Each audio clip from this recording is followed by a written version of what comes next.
Hello guys, very good morning. ಎಲ್ಲರೂ ಹೇಗಿದ್ದೀರಾ? I hope ಎಲ್ಲರೂ ಚೆನ್ನಾಗಿದ್ದೀರಾ ಅಂತ ಅನ್ಕೊಂಡಿದ್ದೀನಿ. ನಾನು ಕೂಡ ತುಂಬ ಚೆನ್ನಾಗಿದ್ದೀನಿ ಗೈಸ್. ಇನ್ನು ಇವತ್ತಿನ ವ್ಲಾಗಲ್ಲಿ ಒಂದು ಇಂಪಾರ್ಟೆಂಟ್ ವಿಷಯನ ಶೇರ್ ಮಾಡ್ಕೋಬೇಕು ಅಂತ ಅನ್ಕೊಂಡಿದ್ದೀನಿ. ಅದಕ್ಕೂ ಮುಂಚೆ ಇನ್ನು ಯಾರ್ಯಾರು ನನ್ನ ಚಾನಲ್ನ ಸಬ್ಸ್ಕ್ರೈಬ್ ಮಾಡ್ಕೊಂಡಿಲ್ಲ, ಸಬ್ಸ್ಕ್ರೈಬ್ ಮಾಡ್ಕೊಂಡು ಸಪೋರ್ಟ್ ಮಾಡಿ. ಇದೇ ರೀತಿ ಎಲ್ಲರೂ ಎನ್ಕರೇಜ್ ಮಾಡ್ತಾ ಇರಿ. ಇದುವರೆಗೂ ಸಬ್ಸ್ಕ್ರೈಬ್ ಮಾಡ್ಕೊಂಡಿರೋ ಎಲ್ರಿಗೂ ಕೂಡ ನನ್ನ ಕಡೆಯಿಂದ ಥ್ಯಾಂಕ್ಸ್. ಹಾಗೆ ನಾನು ನಿನ್ನೆ ಒಂದು ವ್ಲಾಗ್ ಹಾಕಿದ್ದೆ, ಗೋಲ್ಡ್ ರೇಟ್ ಕಡಿಮೆ ಆಗುತ್ತೆ ಅಂತ ತುಂಬ ಜನ ಮೆಸೇಜ್ ಮಾಡಿದ್ದೀರಾ, ತುಂಬ ಜನಕ್ಕೆ ಲೈಕ್ಸ್ ಮಾಡಿದ್ದೀರಾ. ಆದರೆ ತುಂಬ ಜನ ಸಿಸ್ಟರ್ ನಾನು ಈ ಹಿಂದೆನೇ ನಾನು ತೊಗೊಂಬಿಟ್ಟಿದ್ದೆ, ಎಲ್ಲಿ ಜಾಸ್ತಿ ಆಗುತ್ತೋ ಅಂತ ಹೇಳಿ ಸಾಲ ಮಾಡಿ ತೊಗೊಂಡಿದ್ದೀನಿ ಅಂತೆಲ್ಲ ಹೇಳ್ತಾ ಇದ್ದಾರೆ.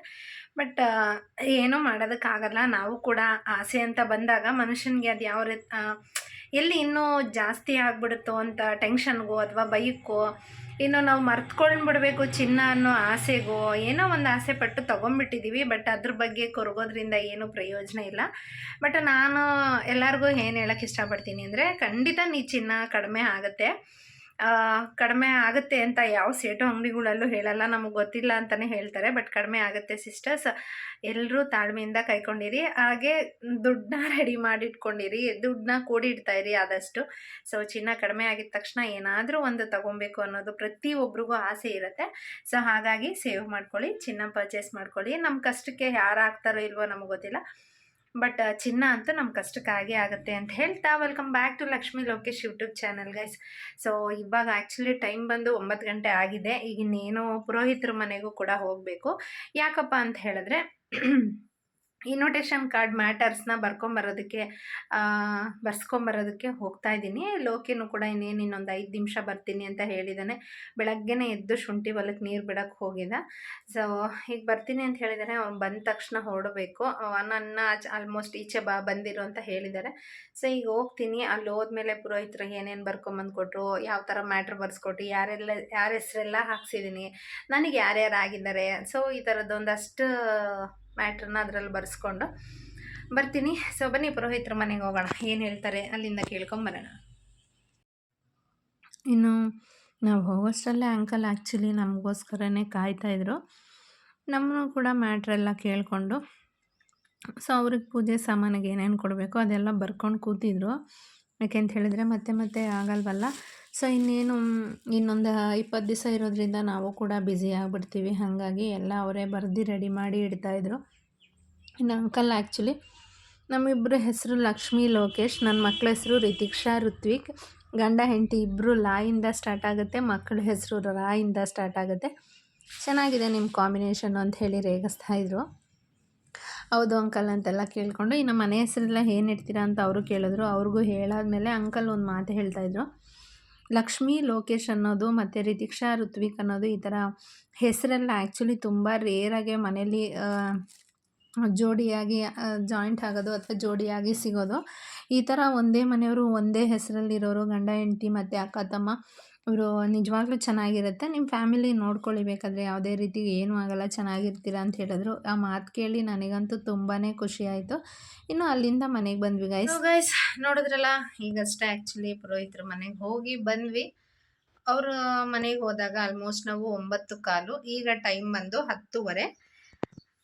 ಏನೇನು ಬರ್ಕೊಟ್ಟಿದ್ದಾರೆ, ಅದ್ರ ಮ್ಯಾಟರ್ ಏನು ಅನ್ನೋದನ್ನು ನಾನು ಕಂಪ್ಲೀಟಾಗಿ ಈಗ ನಿಮ್ಮ ಮುಂದೆ ಶೇರ್ ಮಾಡ್ತೀನಿ. ಸೊ ಮ್ಯಾಟರ್ ಈ ಥರ ಬರೆದು ಕೊಟ್ಟಿದ್ದಾರೆ. ಸೊ ಬನ್ನಿ ಅದೇನೇನು ಬರ್ಸ್ಕೊಂಬಂದಿದ್ದೀನಿ ಅಂತ ಶೇರ್ ಮಾಡ್ತೀನಿ. ಇನ್ನೂ ಆ್ಯಕ್ಚುಲಿ ಈಗ ಟೈಮ್ ಬಂದು 10:30 ಆಗಿದೆ. ಬಟ್ ಆದ್ರೂ ಇನ್ನೂ ತಿಂಡಿ ಏನೂ ತಿಂದಿಲ್ಲ. ಸೊ ತಿಂಡಿ ತಿನ್ನಬೇಕು. ಸೊ ಬನ್ನಿ ಏನೇನು ಬರ್ಕೊಟ್ಟಿದ್ದಾರೆ ಅನ್ನೋದನ್ನು ನಿಮ್ಮ ಜೊತೆ ಇವತ್ತು ಶೇರ್ ಮಾಡ್ಕೊತೀನಿ. ಮೊದಲನೇದಾಗಿ ನಮ್ಮ ಮನೆ ದೇವ್ರ ಹೆಸರು ಹಾಕ್ಸ್ಕೊಂಡಿದ್ದೀವಿ. ಮನೆ ದೇವ್ರ ಹೆಸರು ಬಂದು ಬೆತ್ತದ ಚೌಡೇಶ್ವರಿ ಕೃಪೆ ಅಂತ.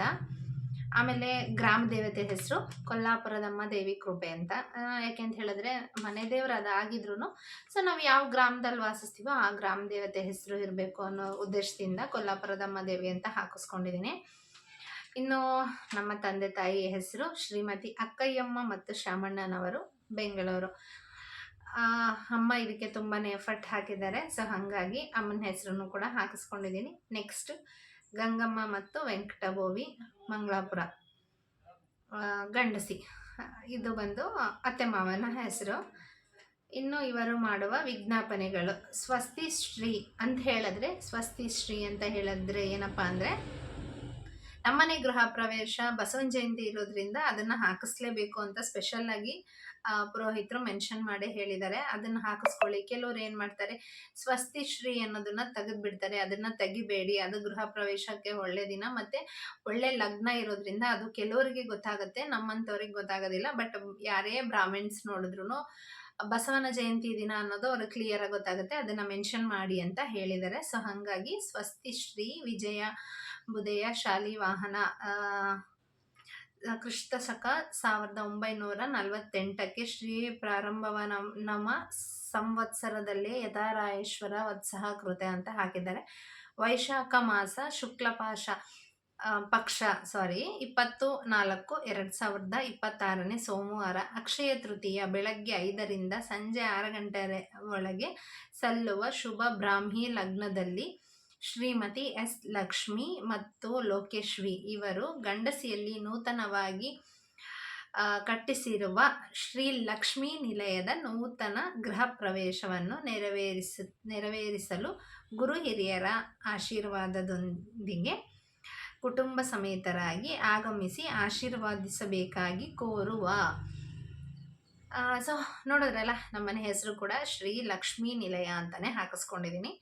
ಲಕ್ಷ್ಮೀ ನಿಲಯ ಅಂತ ಯಾಕಪ್ಪ ಹಾಕಿಸ್ಕೊಂಡಿದ್ದೀನಿ ಅಂತ ಹೇಳಿದ್ರೆ, ಆ್ಯಕ್ಚುಲಾಗಿ ನಾನು 2 ಗೆಸ್ ಇಟ್ಕೊಂಡಿದ್ದೆ ಗೈಸ್. ಒಂದು ಲಕ್ಷ್ಮೀ ನಿಲಯ ಅಂತ ಹಾಕಿಸ್ಕೋಬೇಕು, ಅಥವಾ ಲಕ್ಷ್ಮೀ ನಿವಾಸ ಅಂತ ಇರಬೇಕು, ಅಥವಾ ರಿತಿಕ್ಷಾ ಋತ್ವಿಕ್ ಅಂತ ಇರಬೇಕು ಅಂತ ಅಂದ್ಕೊಂಡೆ. ಸೊ ರಿತಿಕ್ಷಾ ಋತ್ವಿಕ್ ಅನ್ನೋದು ನನ್ನ ಮಕ್ಕಳ ಹೆಸರು. ಅಮ್ಮ ಬೇಡ, ಅದು ಕಣ್ಣು ಬೀಳುತ್ತೆ, ಮಕ್ಳಿಗೆ ಈಗಲೇ ಮಾಡಿದ್ದಾರೆ ಆ ಥರ ಎಲ್ಲ ಬರುತ್ತೆ, ಸೊ ಬೇಡ ಅದು ಅಂತ ಹೇಳಿದ್ರು. ಅದು ನನಗೂ ಕೂಡ ಎಲ್ಲೋ ಒಂದು ಕಡೆ ಕರೆಕ್ಟು ಅಂತ ಅನ್ನಿಸ್ತು. ಸೊ ಹಾಗಾಗಿ ಅದನ್ನು ಬೇಡ ಅಂತ ಕ್ಯಾನ್ಸಲ್ ಮಾಡಿದೆ. ಇನ್ನು ಲಕ್ಷ್ಮೀ ನಿವಾಸ ಅಂತ ಹಾಕಿಸ್ಕೋಬೇಕು ಅನ್ನೋದು ಯಾಕೆ ಬೇಡ ಅಂತ ಅನ್ನಿಸ್ತು ಅಂತ ಹೇಳಿದ್ರೆ, ಆಲ್ಮೋಸ್ಟ್ ಹಿಂದಿನಿಂದ ನಿಲಯ ಅನ್ನೋದೇ ಬಂದಿದೆ. ಈಗ ಏನಾದರೂ ನನಗೆ ಅದು ಇಷ್ಟ ಅಂತ ಲಕ್ಷ್ಮೀ ನಿವಾಸ ಅಂತ ಹಾಕ್ಸಿದ್ರೆ ಅದು ಸೀರಿಯಲ್ ನೇಮು ಅಂತ ಕೆಲವು ಜನ ಆಡ್ಕೊಳ್ತಾರೆ. ಓ ಇವಾಗ ಲಕ್ಷ್ಮೀ ನಿವಾಸ ಸೀರಿಯಲ್ ಬಂದಿದೆ ಅದಕ್ಕೆ ಹಿಂಗೆ ಹಾಕ್ಕೊಂಡಿದ್ದಾಳೆ, ಇದೆಲ್ಲ ಡಬ್ಬು ಅಂತಲೂ ಮಾತಾಡ್ಬಿಡ್ತಾರೆ. ಸೊ ಹಾಗಾಗಿ ಯಾಕೋ ನನಗದು ಇಷ್ಟ, ಬಟ್ ಲಕ್ಷ್ಮೀ ನಿವಾಸ ಅನ್ನೋದು ತುಂಬ ಇಷ್ಟ ಆಯಿತು ನನಗೆ.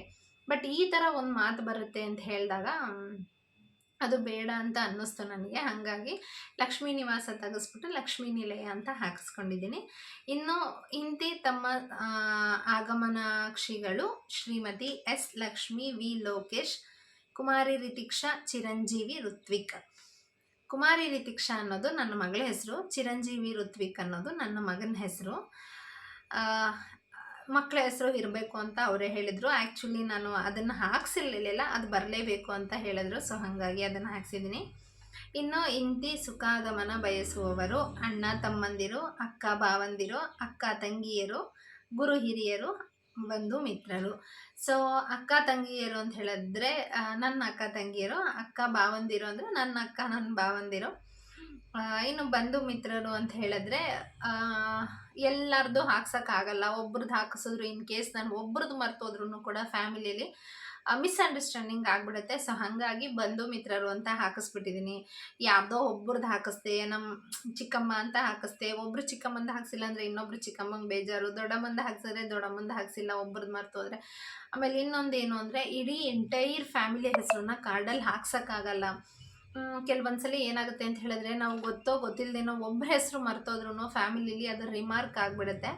ಅವ್ರಿಗೆ ಯಾವಾಗ ನೋಡು ನಮ್ಮ ಹೆಸರು ಹಾಕ್ಸೇ ಇಲ್ಲ, ಇವ್ರಿಗೆ ಎಷ್ಟು ಕೋಪ ಇದೆ ನಮ್ಮ ಮೇಲೆ, ಈ ಥರದ್ದೆಲ್ಲ ತುಂಬ ಮಾತು ಬಂದುಬಿಡುತ್ತೆ. ಸೊ ಹಾಗಾಗಿ ನಾನು ಅದನ್ನು ಬೇಡ ಅನ್ನೋದನ್ನು ರಿಜೆಕ್ಟ್ ಮಾಡ್ಕೊಂಬಿಟ್ಟು, ಸೊ ಬಂಧು ಮಿತ್ರರು ಅಂತ ಹಾಕ್ಸಿದ್ರೆ ಕಂಪ್ಲೀಟ್ ಎಲ್ಲರೂ ಸೇರ್ಕೊಬಿಡ್ತಾರೆ ಅನ್ನೋ ಉದ್ದೇಶಕ್ಕೆ ನಾನು ಬಂಧು ಮಿತ್ರರು ಹಾಕಿಸ್ಕೊಂಡಿದ್ದೀನಿ. ಇನ್ನು ಅಕ್ಕ ತಂಗಿಯರು ಅಂತ ಯಾಕೆ ಹಾಕಿಸ್ಕೊಂಡಿದ್ದೀನಿ ಅಂತಂದರೆ, ನಿಮಗೆಲ್ಲ ಗೊತ್ತಾಗಿದೆ, ನಾನು ಪ್ರತಿ ಕಷ್ಟದಲ್ಲೂ ನನಗಾಗಿರೋದು ನನ್ನ ಫ್ಯಾಮಿಲಿನೇ. ಸೊ ನನ್ನ ಫ್ಯಾಮಿಲಿನ ನಾನು ಎಲ್ಲೂ ಬಿಟ್ಕೊಡೋಕೆ ಇಷ್ಟ ಆಗಲ್ಲ. ಯಾರು ಏನು ಅಂದ್ಕೊಂಡ್ರು ನನಗೆ ಪರವಾಗಿಲ್ಲ. ಸೊ ರಿಲೇಷನ್ನು ಅವ್ರ ಹೆಸರು ಹಾಕ್ಸಿದ್ರೆ ರಿಲೇಷನಿಗೆ ಬೇಜಾರಾಗುತ್ತೆ. ಬಟ್ ನಾನೇನಾದರೂ ನನ್ನ ಅಕ್ಕ ತಂಗಿರ್ದು ಅಥವಾ ನನ್ನ ಭಾವಂದಿರ್ದು ಹಾಕ್ಸಿಲ್ಲ ಅಂದರೆ ನನಗೆ ಬೇಜಾರಾಗುತ್ತೆ. ಯಾಕೆಂದರೆ ನನ್ನ ಪ್ರತಿ ಕಷ್ಟದಲ್ಲೂ, ನನ್ನ ಪ್ರತಿ ಹೆಜ್ಜೆಯಲ್ಲೂ, ನನ್ನ ಪ್ರತಿ ಕಷ್ಟದಲ್ಲೂ ಅವರು ನಿಂತ್ಕೊಂಡು ನನಗೆ ಸಪೋರ್ಟ್ ಮಾಡಿದ್ದಾರೆ. ಸೊ ಅವರ ಹೆಸರು ಹಾಕ್ಸೋದಕ್ಕೆ ನನಗೇನು ಬೇಜಾರು ಇಲ್ಲ. ಆಮೇಲೆ ಯಾರು ಏನು ಅನ್ಕೊಂಡ್ಬಿಡ್ತಾರೋ ಅನ್ನೋ ಗಿಲ್ಟು ಕೂಡ ನನಗಿಲ್ಲ. ನನಗೆ ಆಗಿರೋರ ಹೆಸರನ್ನ ನಾನು ಡೈರೆಕ್ಟಾಗಿ ಹಾಕ್ಕೊಳ್ತೀನಿ. Even I L proud. ನಾನು ಅವ್ರ ಹೆಸರು ಹೇಳೋದಕ್ಕೂ ಏನೂ ಭಯ ಇಲ್ಲ. ಯಾಕೆಂತ ಹೇಳಿದ್ರೆ ಅವ್ರು ಮಾಡಿದ್ದಾರೆ, ಅವ್ರು ನೋಡಿದ್ದಾರೆ. ಸೊ ಅವ್ರನ್ನ ಬಿಟ್ಕೊಡೋದು ಮಾತು ನನಗಿಲ್ಲ. ಬಟ್ ಬೇರೆಯವ್ರು ಹೆಂಗೋ ನನಗೆ ಗೊತ್ತಿಲ್ಲ. ಅಯ್ಯೋ ಕೆಲವ್ರು ಇರ್ತಾರೆ, ಅಯ್ಯೋ ನಾನು ನನ್ನ ಗಂಡನ ಮನೇಲಿದ್ದೀನಿ, ನನ್ನ ಗಂಡನ ಕಡೆಯವ್ರ ಹೆಸರು ಹಾಕ್ಸಿಲ್ಲ ಅಂದರೆ ಇದು ಹೆಂಗೆ ಹಾಕ್ಸೋದು ಅಂತ. ಬಟ್ ನನಗೆ ಆ ಥರ ಅನಿಸಲ್ಲ. ನಾನಾಗಲಿ ಲೋಕಿನೇ ಆಗಲಿ ಸರಿ ತಪ್ಪನ್ನ ಕ್ಯಾಲ್ಕುಲೇಟ್ ಮಾಡ್ತೀವಿ. ನಮ್ಮದೆಲ್ಲ ಏಳ್ಗೆಲ್ಲೋ ಆಗಿರೋದನ್ನ ಹಾಕ್ಸೋಕ್ಕೆ ಯಾಕೆ ಹಂಚ್ಕೊಬೇಕು ಅಲ್ವಾ. ಸೊ ನಾನು ಮಾತಾಡಿರೋದ್ರಲ್ಲಿ ಏನಾದರೂ ತಪ್ಪಿದ್ರೆ ಕ್ಷಮಿಸಿ. ಬಟ್ ನನ್ನ ಅನಿಸಿಕೆ ಇಲ್ಲ. ನಾನು ಮಾತಾಡಿರೋದ್ರ ಬಗ್ಗೆ ನಿಮಗೆ ಏನು ಅನ್ನಿಸ್ತು ಅನ್ನೋದನ್ನು ನನಗೆ ಕಮೆಂಟ್ ಮಾಡಿ ತಿಳಿಸಿ. ಹಾಗೆ ಇನ್ನು ಗೃಹ ಪ್ರವೇಶ ಡೇಟ್ ಬಂದು 24/2026 ಸೋಮವಾರ ಬೆಳಗ್ಗೆ 5ರಿಂದ 6 ಗಂಟೆ ಬ್ರಾಹ್ಮಿ ಲಗ್ನದಲ್ಲಿ. ಭೋಜನ ಮಧ್ಯಾಹ್ನ 12:30ಕ್ಕೆ. ಸ್ಥಳ ಗಂಡಸಿ. ಟೆಲಿಫೋನ್ ಎಕ್ಸ್ಚೇಂಜ್ ಆಫೀಸ್ ಹಿಂಭಾಗ ಗಂಡಸಿ. ಸೊ ಮ್ಯಾಟರ್ ಇಷ್ಟಿದೆ ಗೈಸ್. ಇನ್ನು ಇವತ್ತಿನ ಇನ್ವಿಟೇಷನ್ ಕಾರ್ಡ್ ಮ್ಯಾಟರ್ ರೆಡಿ ಆಗಿದೆ. ಇವತ್ತಿಂದು ಎಲ್ಲ ಇದಕ್ಕೂ ಕೂಡ ಆ್ಯಕ್ಚುಲಿ ಇದು ಮನೇಲೇ ಇಡಬೇಕು ಅಂತ ಹೇಳಿದ್ದಾರೆ. ಅವರೇ ಅರಿಶಿನ ಹಚ್ಚಿ ಇಟ್ಟಿದ್ದಾರೆ, ನೋಡ್ತಿರ್ಬೋದು. ಸೊ ಹತ್ತಿರದಿಂದ ಅಲ್ಲೇ ಪುರೋಹಿತರು ಎಲ್ಲ ಹಚ್ಕೊಟ್ಟಿದ್ದಾರೆ. ಆಮೇಲೆ ಇನ್ನೊಂದು ಏನು ಹೇಳಿದ್ರು ಅಂದರೆ, ಗೃಹ ಪ್ರವೇಶಕ್ಕೆ ಮುಂಚೆನೇ ಇದಕ್ಕೆ ಪೂಜೆ ಮಾಡಿ, ಅಂದರೆ ಇವತ್ತು ಗುರುವಾರನೇ ಇಲ್ಲ ನಾಳೆ ಗುರುವಾರ ಅಥವಾ ಶುಕ್ರವಾರ ಯಾವಾಗಾದರೂ ಮಾಡ್ತೀನಿ, ಪೂಜೆ ಮಾಡಿ ಮನೆ ದೇವರಿಗೆ 11 ರೂಪಾಯಿ ಮುಡುಪು ಕಟ್ಟಿಡು ಅಂತ ಹೇಳಿದ್ದಾರೆ. ಅದನ್ನು ಮನೆ ದೇವರಿಗೆ ಒಪ್ಸು ಅಂತ ಹೇಳ್ತಾರೆ. ತುಂಬ ಜನಕ್ಕೆ ಹೇಳ್ತೀನಿ ನಾನು, ಅವ್ರು ಇದನ್ನು ಮಾಡಲ್ಲ ಅಂತ ಹೇಳ್ತಾರೆ. ಹಾಗೆ ನಾನು ಪ್ರತಿಯೊಬ್ಬರಿಗೂ ಇನ್ನೊಂದು ಏನು ಹೇಳೋಕ್ಕೆ ಇಷ್ಟಪಡ್ತೀನಿ ಅಂದರೆ, ನಿಮಗೆ ಏನೇ ಕಷ್ಟ ಬಂದರೂ ನೀವು ಯಾವುದೇ ದೇವ್ರನ್ನ ಮಾಡಿ, ನಾನು ಬೇಡ ಅನ್ನಲ್ಲ. ಫಸ್ಟು ಮನೆ ದೇವ್ರಿಗೂ ಕೂಡ ಕೈ ಮುಕ್ಕೊಂಡು ಮುಂದಿನ ಹೆಜ್ಜೆ ಆಮೇಲೆ ಇಡಿ, ತುಂಬಾ ಒಳ್ಳೆಯದಾಗತ್ತೆ. ಮನೆ ದೇವ್ರನ್ನ ಬಿಟ್ಟು ಏನೂ ಮಾಡೋಕ್ಕಾಗಲ್ಲ. ನೀವು ಎಲ್ಲಿ ಹೋದ್ರೂ ಮನೆ ದೇವ್ರಿಗೆ ಮಾಡಬೇಕಾಗಿರೋದು ಫಸ್ಟು. ಸೊ ಮನೆ ದೇವ್ರಿಗೆ ಮಾಡಿ, ನಾವು ಕೂಡ ನಾಳೆ ಮನೇಲಿ ಪೂಜೆ ಮಾಡಿ ಮನೆ ದೇವರಿಗೆ 11 ರೂಪಾಯಿ ಮುಡುಪು ಕಟ್ಟಿ. ಯಾಕಪ್ಪ ಮುಡುಪು ಕಟ್ತಾ ಇರೋದು ಅಂದರೆ, ಗೃಹ ಪ್ರವೇಶ ಏನೂ ತೊಂದರೆ ಇಲ್ದಂಗೆ, ಯಾರ ಕಣ್ಣು ಇಲ್ದಂಗೆ, ಏನೂ ಜಗಳ ಆಗ್ದಂಗೆ ಒಳ್ಳೆ ರೀತಿಯಲ್ಲಿ ಸುಸೂತ್ರವಾಗಲಿ ಅಂತ ದೇವರಲ್ಲಿ ಪ್ರಾರ್ಥನೆ ಮಾಡಿಕೊಂಡು ಅದಕ್ಕೆ ಮುಡುಪು ಕಟ್ಟಿ ಅಂತ ಹೇಳಿದ್ದಾರೆ. ಸೊ ಅದನ್ನು ಮಾಡ್ತೀನಿ ನಾನು ಕೂಡ. ಇವತ್ತಿನ ವ್ಲಾಗ್ ಗೈಸ್ ಇಲ್ಲಿಗೆ ಮುಗಿಸ್ತಾ ಇದ್ದೀನಿ ನಾನು. ವಿಡಿಯೋ ಇಷ್ಟ ಆಗಿದ್ರೆ ಲೈಕ್ ಮಾಡಿ, ಶೇರ್ ಮಾಡಿ, ಅದೇ ರೀತಿ ಸಪೋರ್ಟ್ ಮಾಡಿ. ಹಾಗೆ ನನ್ನ ಎಲ್ಲ ಸಬ್ಸ್ಕ್ರೈಬರ್ಸ್ಗೂ ಕೂಡ ಮತ್ತೊಮ್ಮೆ ಹೇಳ್ತಾ ಇದ್ದೀನಿ, ನಮ್ಮ ಮನೆಗೆ ಏಪ್ರಿಲ್ 20ನೇ ತಾರೀಕು ನಮ್ಮ ಮನೆ ಗೃಹ ಪ್ರವೇಶಕ್ಕೆ ಪ್ರತಿಯೊಬ್ಬರು ಬರಬೇಕು. ಸೊ ಸ್ಪೆಷಲ್ಲಾಗಿ ನಾನು ಕೇಳ್ಕೊಳ್ತಾ ಇದ್ದೀನಿ, ಹಾಸನ ಡಿಸ್ಟಿಕಲ್ಲಿರೋರು ಪ್ರತಿಯೊಬ್ಬರು ಬರ್ರಿ. ನನ್ನ ಸ್ಪೆಷಲ್ಲಾಗಿ ನನ್ನ ಸಬ್ಸ್ಕ್ರೈಬರ್ಸ್ ನನ್ನ ಜೊತೆ ಯಾರು ನನ್ನೆಲ್ಲ ವೀಡಿಯೋಸ್ಗೂ ಸಪೋರ್ಟ್ ಮಾಡ್ತಾಯಿದ್ದಾರೆ ಅವರು ಎಲ್ಲರೂ ಬನ್ನಿ. ಅರುಣ್ ಅನ್ನೋರು ಸ್ಪೆಷಲ್ಲಾಗಿ ಅರುಣ್ ಬ್ರದರು, ಮತ್ತು ಸೌಮ್ಯಶ್ರೀ, ಮೇಘ, ಇನ್ನು ಕೆಲವರು ಒಂದಿಬ್ಬರ ಹೆಸರನ್ನ ನಾನು ಮರ್ತು ಬಿಟ್ಟಿದ್ದೀನಿ, ಅವ್ರದ್ದನ್ನು ನೋಡ್ತೀನಿ. ಸೌಮ್ಯಶ್ರೀ ಅನಿಸುತ್ತೆ. ಇನ್ನೂ ಒಂದು 4-5 ಜನ ಇದ್ದಾರೆ ಗೈಸ್. ನಾನು ನೆಕ್ಸ್ಟ್ ವ್ಲಾಗಲ್ಲಿ ಅವರ ಹೆಸರನ್ನು ಕೂಡ ಶೇರ್ ಮಾಡ್ತೀನಿ. ಸೊ ಎಲ್ಲರೂ ಬನ್ನಿ ಅಂತ ಹೇಳ್ತಾ ಇವತ್ತಿನ ವ್ಲಾಗ್ ಮುಗಿಸ್ತಾ ಇದ್ದೀನಿ. ಬಾಯ್. ಇದೇ ರೀತಿ ಸಪೋರ್ಟ್ ಮಾಡಿ.